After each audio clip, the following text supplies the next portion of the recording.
Today's lecture will talk about the three-phase inverters. Okay, now what you can see here is a single-phase inverter, the one that we studied last time, and we reached to a point that says, okay, we have a single-phase inverter. First time we obtained the output to be a square wave, and then after that we said, okay, this square wave has a lot of harmonics, so it's not preferred. We said, okay, we have modulation techniques in order to build on this waveform. So instead of building a square wave, we have modulation techniques similar to what we said. We can compare a sine wave with a triangular wave and obtain like a modulated square wave. And this square wave has pulse width proportional to the sine wave, and we can use just a small filter, and this small filter can obtain at the end a complete sine wave on the output. Okay, and this is the preferred method. And we said we have a general rule for any inverter. Here we have this, we call it what, the H bridge inverter, okay, or full bridge inverter. In the past we said we can use half bridge, which means we can use only one leg to build the inverter. And we said the problem between this and this can obtain half the voltage, half of the input voltage, and this one can obtain full of the input voltage on the output. Okay, so this is plus minus VDC on the output. This is plus minus VDC over 2 on the output. We said for the full bridge, each leg here, like switch 1 and switch 2 can be considered as one leg. Switch 3 and switch 4 is one leg as well. So any switch in one leg must work complementary to each other. So when switch 1 is on, switch 2 must be off. When switch 1 is off, switch 2 must be on. Okay? And sometimes this creates problem when we move from one state to another. So let's say, for example, switch 1 wants to jump from the on state to the off state, and switch 2 wants to jump from the off state to the on state. Okay, what happens at this moment? We know that these switches are not like instantaneous action. They take time to reach to the zero, right? So this can take time to reach to zero, and this can take time to jump to the on state. This will make overlap between these two switches. So at some point you will find that these two switches are on at the same time, and that really creates problem, because we do want any switch to be on at any time. So that's why what we do actually is creating a dead band. That's what we call the dead band. This dead band must be implemented either on single phase, on three phase, or any type of inverter, in order to make sure that any switch, any leg must not be short circuit at any time. Okay, how this dead band can be implemented like this. This switch 1, we make sure that the order sent to switch 2 after switch 1 becomes completely zero. Okay, so we wait like few microseconds, maybe 1 microsecond or something like that. Then after that, we send the order to the other switch to be on. Okay, and the same thing here. This switch must be turned off before the upper switch has the order. Okay, so if you put these switches here, so this must be exactly like this. So this dead band can be applied for single phase inverter, for full bridge inverter, half bridge inverter, or for three phase inverter. So for any leg we use in any inverter, switch 1 and switch 2 must be complementary to each other, and also we must care about the dead band issue. Now the problem in this dead band, if you keep it without any change, yes, your inverter might be working, but the problem is if you work at a higher power, like when you start increasing the voltage, you'll find that this creates a spike, and this definitely will burn or will damage your switches. So we need to make sure that these switches must be complementary to each other, or must work. If one is on, the other one must be off. now we know how to create, how to design the single phase inverter. Now the question is, how can we find or how can we design the three-phase inverter? Okay, that is a very good question and also very easy at the same time. The simplest way to design a three-phase inverter is to create three single-phase inverters and then shift the sine wave of each one of these inverters by 120 degrees.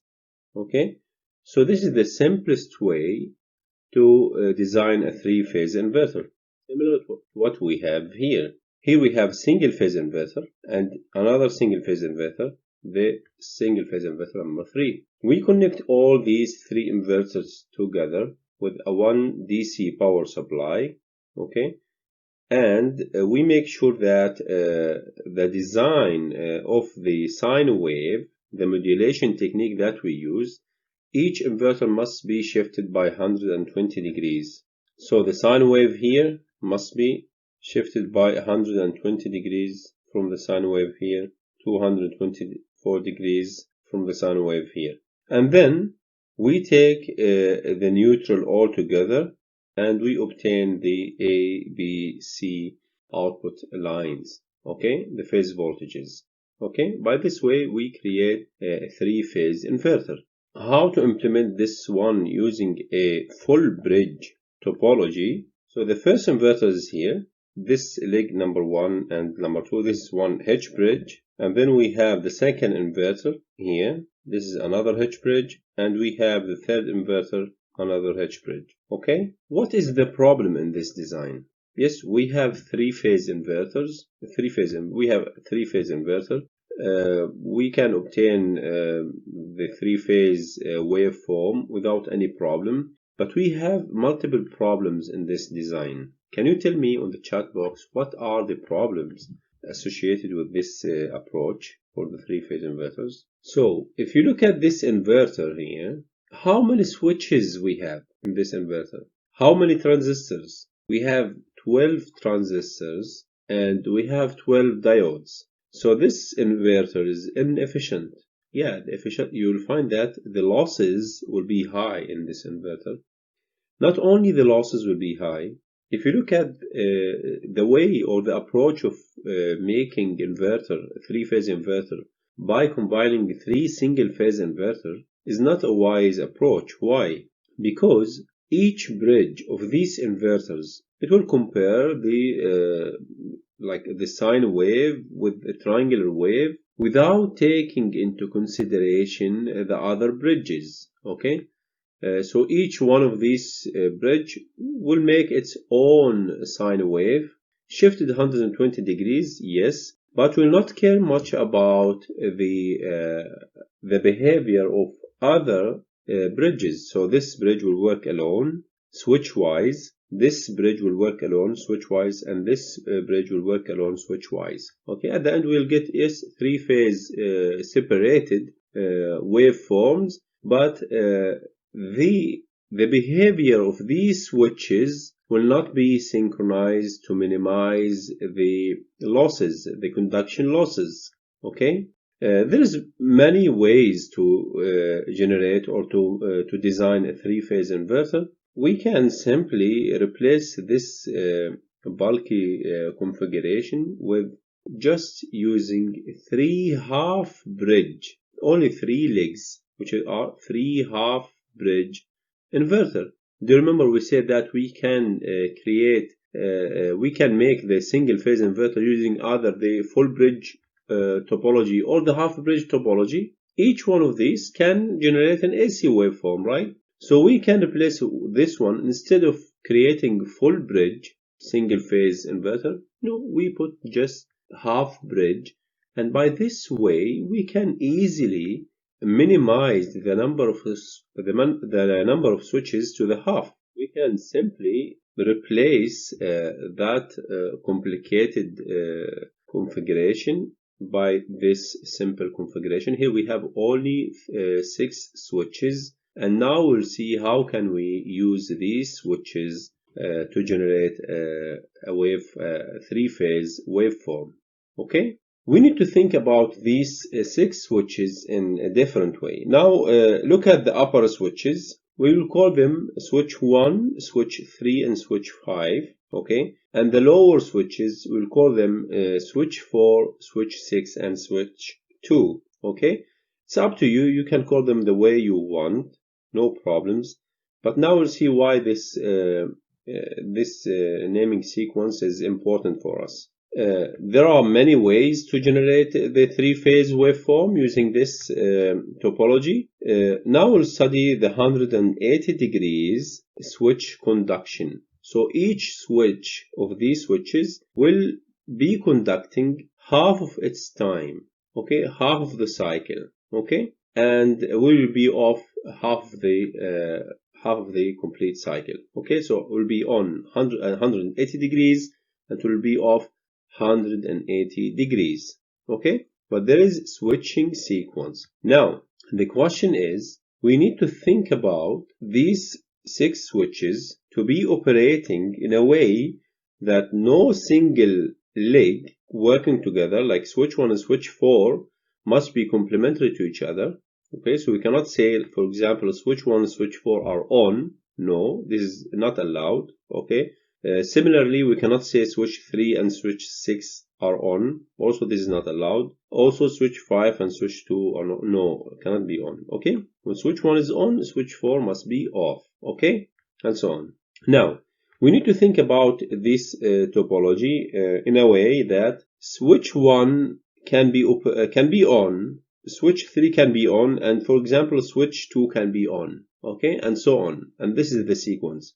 And also, to move from one switching behavior to another, we need to think in a way that the switching losses must be as small as possible.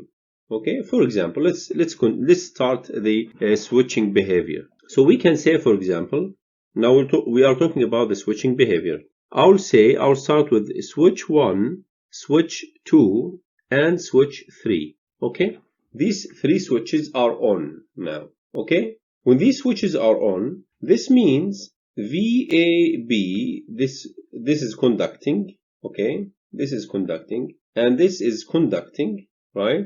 And this is conducting from here. So we can say, for example, VBC is equal to how much? VDC, right? And so on. We can say, for example, VAB is equal to 0. VAC is equal to how much? VDC. And so on. So we can see the output by connecting these switches. Okay. Now the question now, I want to move from one switching sequence to another. Okay.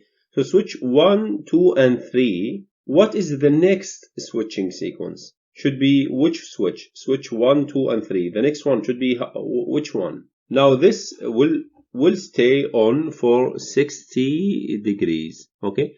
Now the next switching should be which one? Now we said we need to think about to minimize the switching losses to the minimum, which means the minimum behavior that we can, or the minimum action that we can apply in this way is to change only one switch. Okay, so what we do here, we need to change one switch of these switches.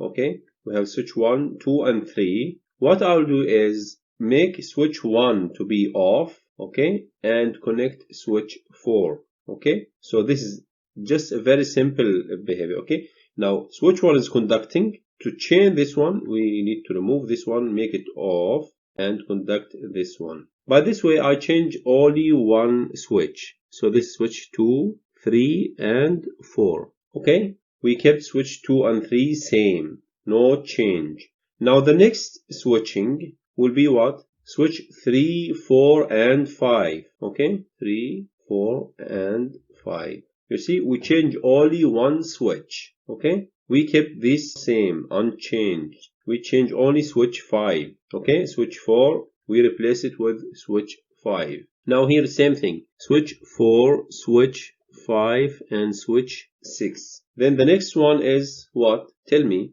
5, 6, and 1. The next one will be how? Switch 6, 1, and 2. Okay? The next one is 1, 2, and 3, which is this, the first one. Okay, by this we completed a complete cycle. Okay, 360 degrees. After that we continue the same thing. Now if we use this switching behavior, we'll get a three-phase on the output. Now we'll see the waveforms of these switches. Look at the waveform here. Now here we have switch 1, G1, gate 1, gate 2, 3, 4, 5, and 6. We have the same three-phase topology that we have right now. Okay, 6 switches. Now let's start with switch 1 here. Switch 1 is on, switch 2 is on, and switch 3 is on. Switch 1, 2, and 3. Okay, we said this is the first switches. When switch 1, 2, and 3 are conducting, this means what? VBC is how much? We said VBC is VDC, the input voltage, right? So this is VDC. And VCA, the voltage from C to A, is equal to how much? Minus VDC, right? This is connected to minus, and this is connected to plus. So this is minus VDC. Other voltages at this moment is equal to how much? 0. Like VAB is 0 because these are connected together, short circuit. VAB is 0, VBC is equal to VDC, and VCA is minus VDC. The next switching behavior is how much? We said, okay, we need to change only one switch. So we kept switch 2 and switch 3 and make switch 4 to be on. Okay, so we remove this one, we disconnected this one and connected this one. A is connected to minus VDC, C is connected to minus VDC, but B is connected to plus VDC. Okay, so we can say that VAB here is equal to how much? VAB. VAB is connected to minus VDC, right? So look at this one. VAB is connected to minus VDC. VBC is VDC, same, no change. Okay, and VCA is 0 because A and C are connected to each other, and so on. So continue here like this. 3, 4, and 5, 4, 5, and 6, and then 5, 6, and 1. Here also 5, 6, and 1, and so on. So every 360 degrees or every 2 pi, these will repeat each other. Okay, it's not difficult. You'll find that after completing this one, now each one of these switches is conducting for 180 degrees for pi.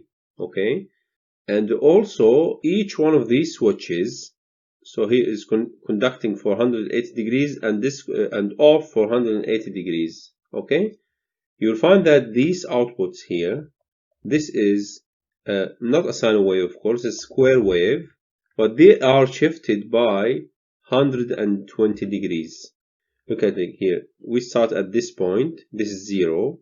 There's 60 degrees each. 60 degrees, 60 degrees. So the start of the second one is at 120 degrees. Here, same thing. The start of this one is 240 degrees. So we obtained a three-phase waveform at the output. Okay, at the end.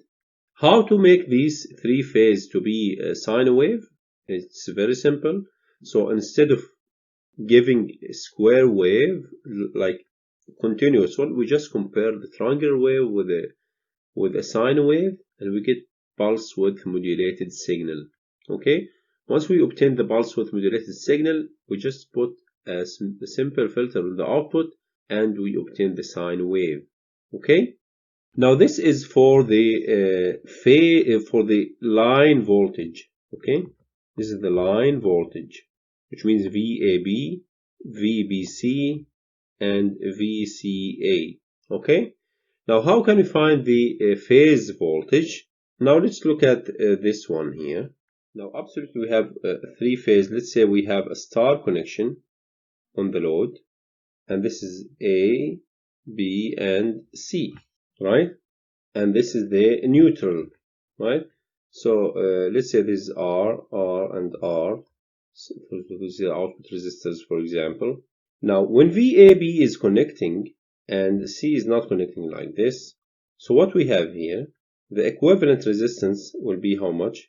R over 2, right?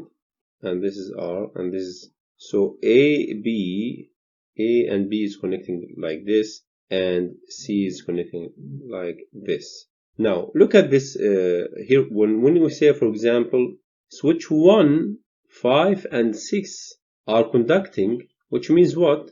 When we have switch 1, 5, and 6 are conducting, this means switch 1 and switch 5, like A and C, are connected to each other, right?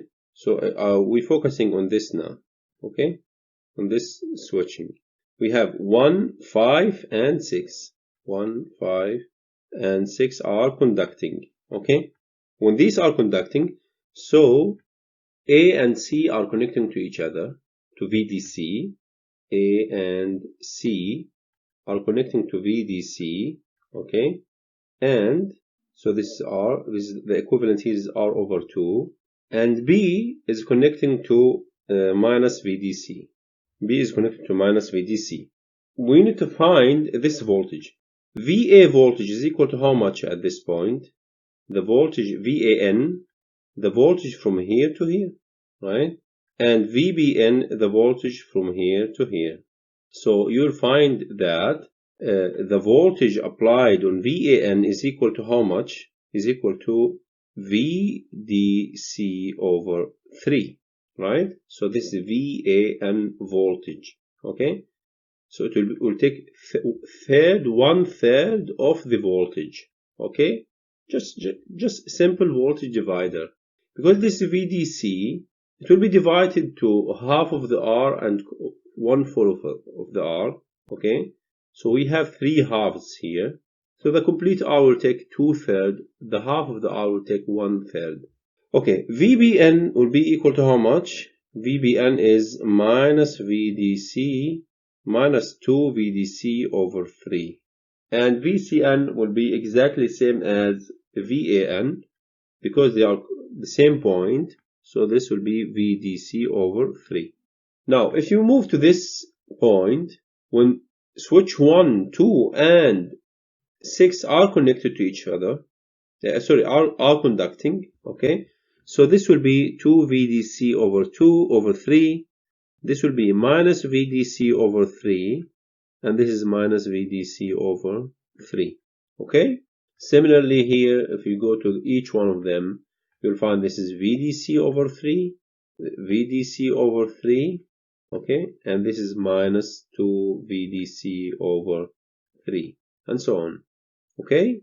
Now, the one is which is connected alone, like here, switch 1, 2, and 3, you'll find switch 2 is on the lower side, okay? Switch 1 and 3 on the upper side. So you'll find that switch 1 and 3, which is A and C, are connected. Switch 1 and 3, which is connected to A and B, this will be VDC over 3 positive, okay? And switch 2, because it's on the lower side and it's connected alone, this will be minus VDC over 3, minus 2 VDC over 3, and so on. Now look at this phase value. It looks like the sine wave, right? It's very close to the sine wave, right? And this reminds us with the multi-level inverter, okay? Because if you remember, we will study this in the future. The multi-level inverter is important because the output waveform is similar to the sine wave. So you just need a small filter, then this square wave will be very similar to the sine wave. Now this is the 180 degrees for conduction for the inverter. We have other methods to do that. Why should we connect each switch to 180 degrees?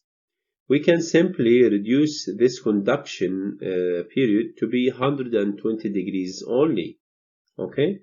So there is another method. Instead of connecting each switch to be 180 degree conduction, we can just connect this one 120 degrees, and also you will get a 3-phase output, okay?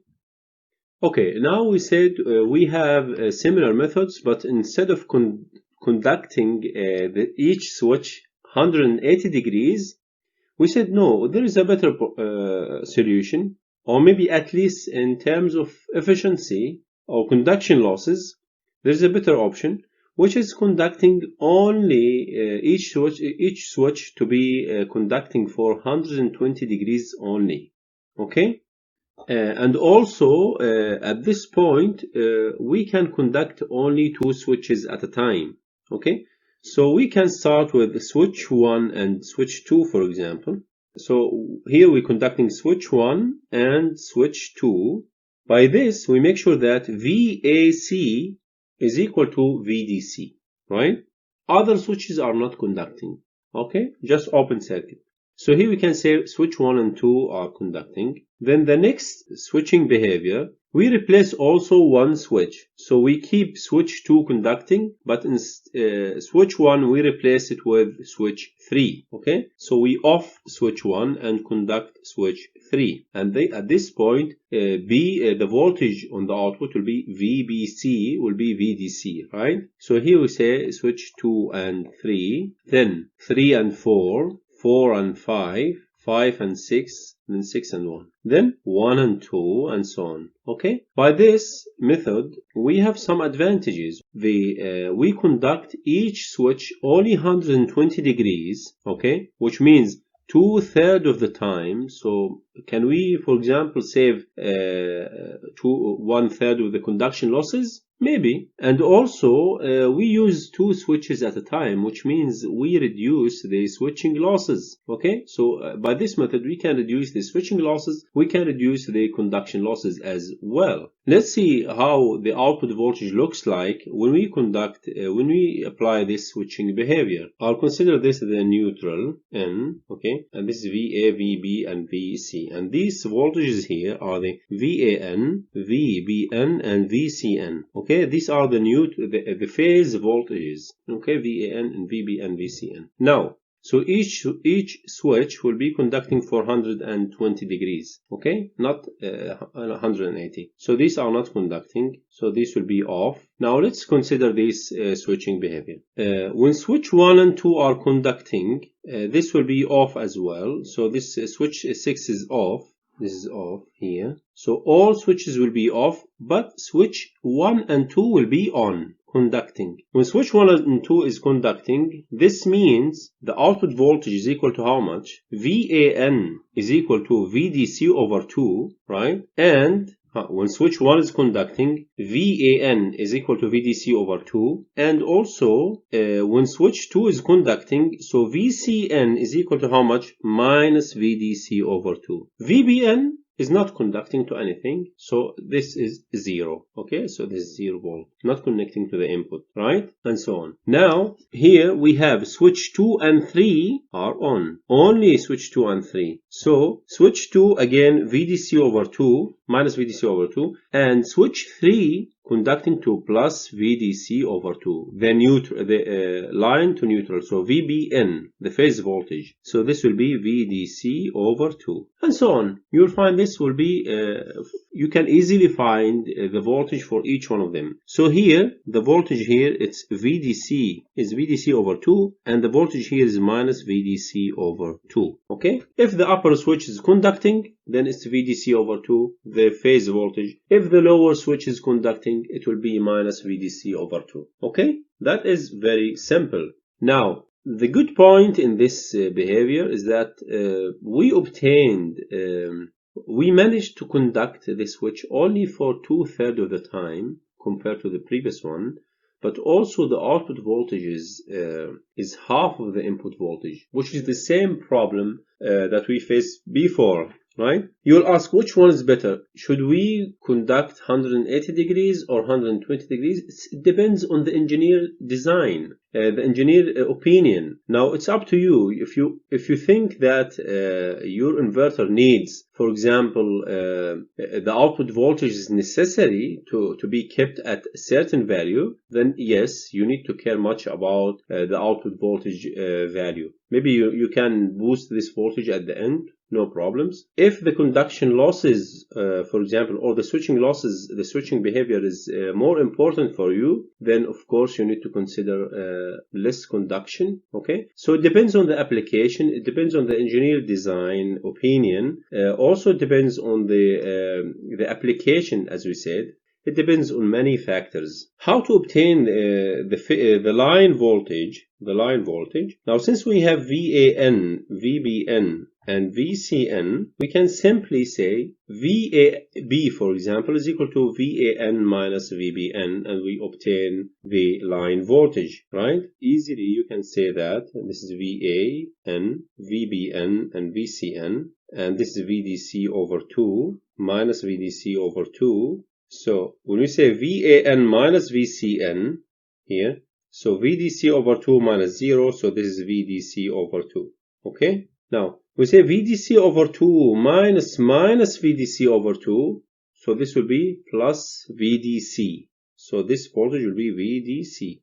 Now again here the same thing, we have 0 minus VDC over 2, this will be VDC over 2, and so on. You'll find this is here, you'll find this is VDC over 2, and this is VDC, and so on and so forth. Okay?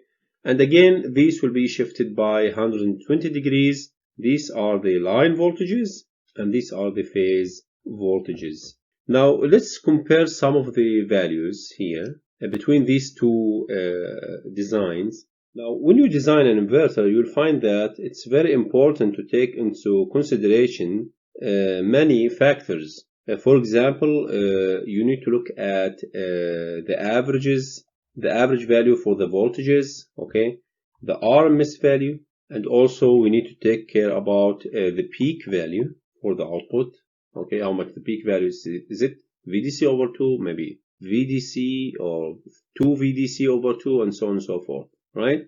And also we need to care about we said the RMS values, the average value, the peak value for the current and the voltage, and also we need to take care about the switching devices, the rating of these devices, okay, and loss of these devices, either switching loss or conduction loss, and many other factors like this. One of the most important factors that we need to take into consideration when we design a three-phase inverter, or when we design an inverter in general. Okay, if we try to compare these topologies, the 180 degrees and the 120 degrees, you'll find that for the fundamental frequency, like if you try to calculate for the fundamental frequency, you'll find that the line voltage for this 180 degrees is equal to how much compared to the DC voltage, is equal to 0.779 times the VDC voltage. Okay, and the phase voltage for this one is equal to how much? We can easily find the line voltage divided by the root square of 3 VDC. Okay, so this is for the 180 degrees conduction. For the 120 degrees, you'll find that the line voltage is equal to how much?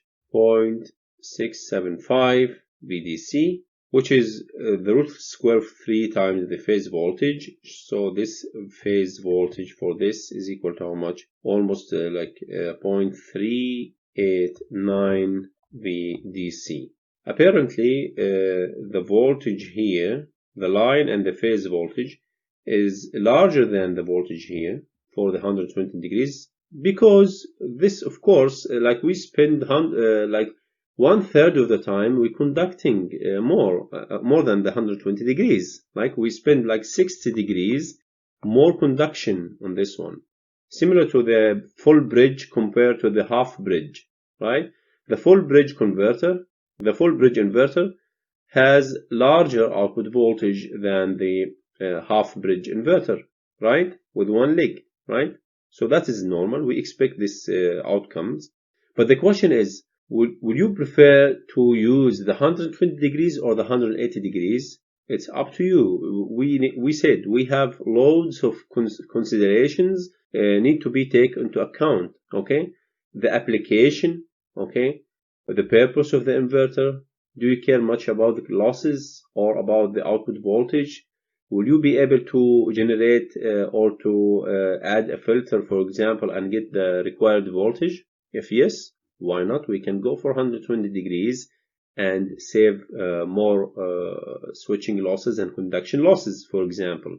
Okay. If you think control wise, you might find that the 180 degrees is better in terms of controllers. Okay, like to control the voltage, so you might go for the 180 degrees. So it's a balance. You need to think about what are the advantages and the disadvantages of each one of these converters, okay, and decide at the end your decision. Okay.